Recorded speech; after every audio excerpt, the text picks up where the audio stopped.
Hello viewers, this is Rich Castle filling in for Kevin Crimmin for Playing on a Budget. This is the wrap-up video for the Selesnya Hexproof deck. We just finished 2-2, so not bad for a budget deck. We played against Splinter Twin, Soul Sisters, Tron, and Blue-White Control. So we definitely had a good array of decks that we played against for the modern format. I'll go ahead and talk about what was good and what wasn't. Since we are budget, we don't have certain cards that are kind of necessary for the deck.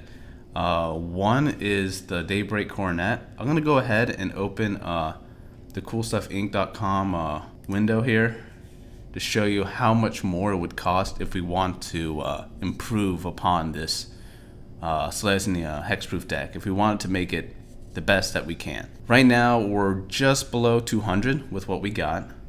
And if we want to make it the best, we got to add in some land, and it's mostly land that costs the most. Even our budget deck, the land was a majority of the price. And of course, if we want to make it even better, we got to add in even more expensive lands.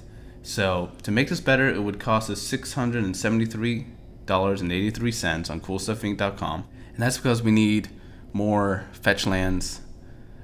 With the fetch lands, you can put in a Dryad Arbor because you can fetch for it because it's a forest, and it's another creature that you could use if you don't get the first turn Bogle or Gladecover Scout. So that's why Dryad Arbor is good. We could have played with it, but it's only good if you have fetch lands, and this version here that we got runs 6 of them. Also, we were limited on the creature removal, so we did not play any Path to Exiles. That's $7.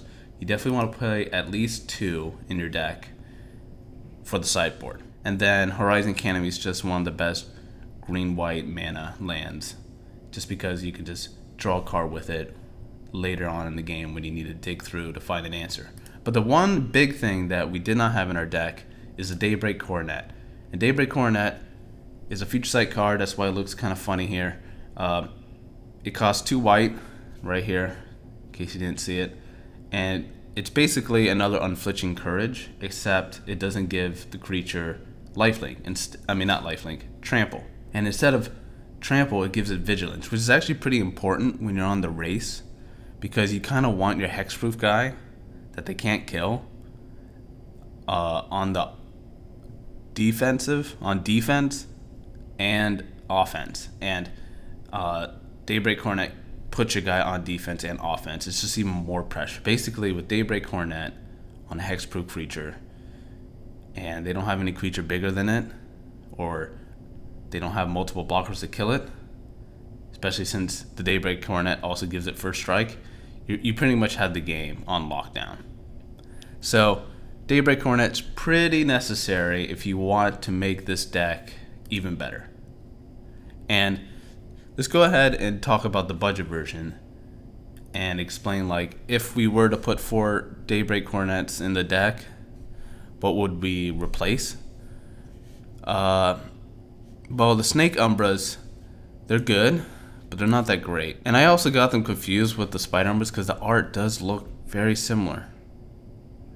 See? And they're also drawn by the same artist. That's why.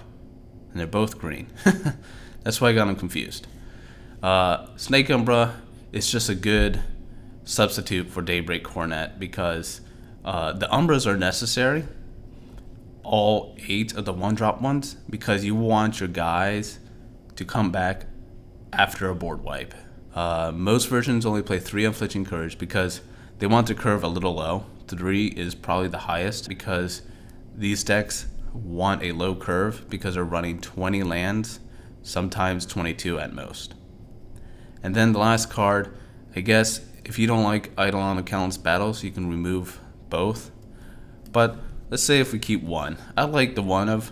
It's a great card actually, and if you can fit 2, even in your non-budget version, I recommend it. It's really good because it's another Ethereal Armor because it counts for each aura you control. And if it's bestowed, it's an aura. And it also counts for each creature you control. So It's basically a better Ethereal Armor because it'll count for each aura and the creature that the enchantment aura is attached to, plus other creatures if you have more in play. But it costs 4 to bestow. So if you kind of want a lower curve, then I understand removing the Eidolon, but he was actually really good. And it's because of the whole bestow mechanic. If they do manage to get rid of your hexproof guy with the Eidolon attached to it, or even say a Kor Spiritdancer, well, you have this guy's backup. And then you can retaliate by playing even more enchantment auras that are in your hand, play it on the Eidolon, and maybe swing for game or put more pressure onto him. But these are the 4 I would remove to add in the 4 Daybreak Coronets. And then you would just switch the lands out according to what is best. So with that, if you have any feedback for me, you can email me, rich@coolstuffinc.com, and I'll definitely get back to you, or even just read what you have and apply it for the next episodes. Kevin is not back yet, so I'm probably going to come up with a couple more modern plan on budget decks for you. And when he does come back, he's actually going to make some standard decks with M15. So thank you for watching through the entire episode. I'll see you next time.